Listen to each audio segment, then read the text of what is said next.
अगर आपको ये पता चल जाए कि कल आपकी मौत होने वाली है तो आप क्या करेंगे? सोचिए ज़रा। अगर कोई किताब आपके कल को पहले से ही जानती हो तो क्या आप उसे पढ़ेंगे? रात के 2 बजे तरुण अपने छोटे से कमरे में बेचैनी से बैठा था। बाहर बारिश की बूंदें खिड़की से टकरा रही थीं।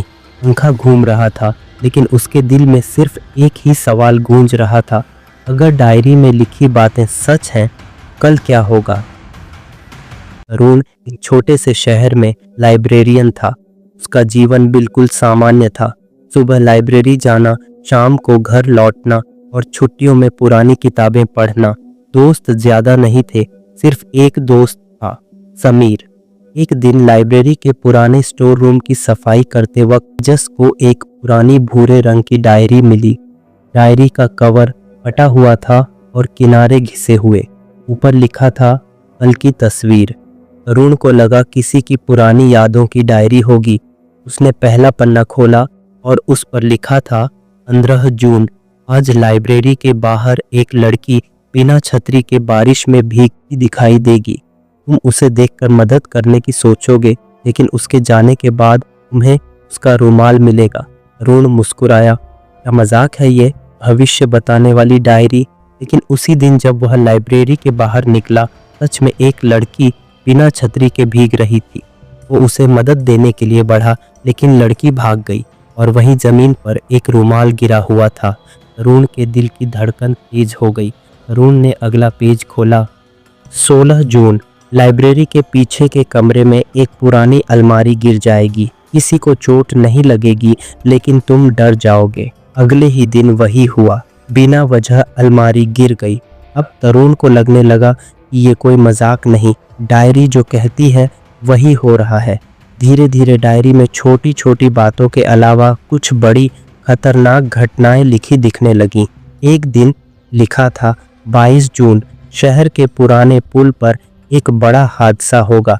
तुम वहां जाओगे और एक छोटी बच्ची को बचाओगे। तरुण डर गया, पर डायरी की बातें झूठी नहीं निकली थी, इसलिए वो पुल पर गया। सच में एक बस का ब्रेक फेल हो गया था। लोग इधर उधर भाग रहे थे। तरुण ने एक छोटी बच्ची को खींचकर सड़क के किनारे कर दिया। बस उसके ठीक पास से निकलकर पलट गई और उसमें आग लग गई। लोगों ने उसे हीरो कहा, लेकिन तरुण अंदर ही अंदर कांप रहा था। कौन लिख रहा है ये सब और क्यों? तरुण ने डायरी के पुराने पन्ने पलटे। वहां लिखा था कि डायरी का पहला मालिक आर्यन नाम का आदमी था, लेकिन 20 जून के बाद आर्यन का कोई जिक्र नहीं था। उस दिन का आखिरी वाक्य था, आज के बाद शायद मैं कुछ न लिख पाऊं। उसके बाद डायरी में जो लिखा था वो तरुण के जीवन से जुड़ा था। मतलब किसी ने तरुण के जीवन को डायरी में लिखना शुरू कर दिया था। फिर एक दिन डायरी में लिखा था, 28 जून। तुम लाइब्रेरी के पीछे वाले कमरे में जाओगे। वहां एक पुरानी अलमारी में एक आदमी की लाश मिलेगी। तरुण का खून जम गया। दिन भर वह बेचैन रहा। शाम को उसने हिम्मत करके उस कमरे का ताला खोला, पुरानी अलमारी खोली और वहां सच में एक सड़ी हुई लाश थी। पुलिस आई। जांच में पता चला कि लाश एक युवक की थी। नाम था आर्यन, वही जो डायरी में पहले लिखा था।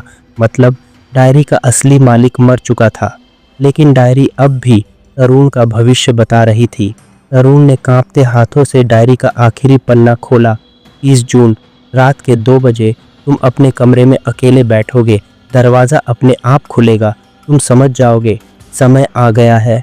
डायरी का आखिरी नाम तुम्हारा होगा, तरुण।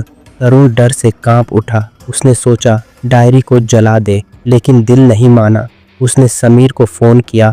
वो शहर से बाहर था। अब तरुण बिल्कुल अकेला था। रात के 2 बजे बाहर तेज हवा चल रही थी। कमरे में सन्नाटा था। दीवार पर घड़ी 2 बजा चुकी थी। तरुण की आंखें दरवाजे पर टिकी थीं। धीरे धीरे दरवाज़ा खुला। कौन है? तरुण चिल्लाया। एक आदमी कमरे में दाखिल हुआ। चेहरा अधेरा था। उसने धीमी आवाज़ में कहा, डायरी वापस दे दो, तुम्हारा समय पूरा हो गया है। तरुण हक्का बक्का रह गया। कौन हो तुम? उसने कहा।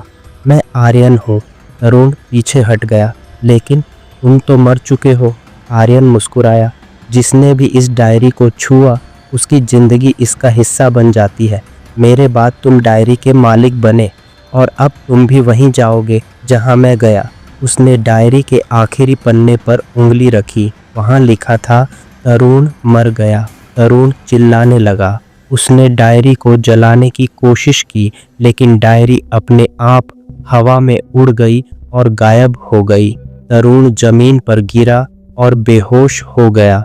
सुबह पुलिस ने लाश उसके कमरे में पाई। उसके हाथ में वही डायरी थी। उन्होंने डायरी को खोला, सारे पन्ने खाली थे। सिर्फ आखिरी पन्ने पर लिखा था, next, inspector Raghav. Inspector Raghav ने कांपते हाथों से डायरी को बंद किया और सबूत के डिब्बे में रख दिया। लेकिन उस रात 2 बजे उसका फ़ोन बजा। स्क्रीन पर सिर्फ एक मैसेज था, आज रात तुम डायरी के नए मालिक बनोगे।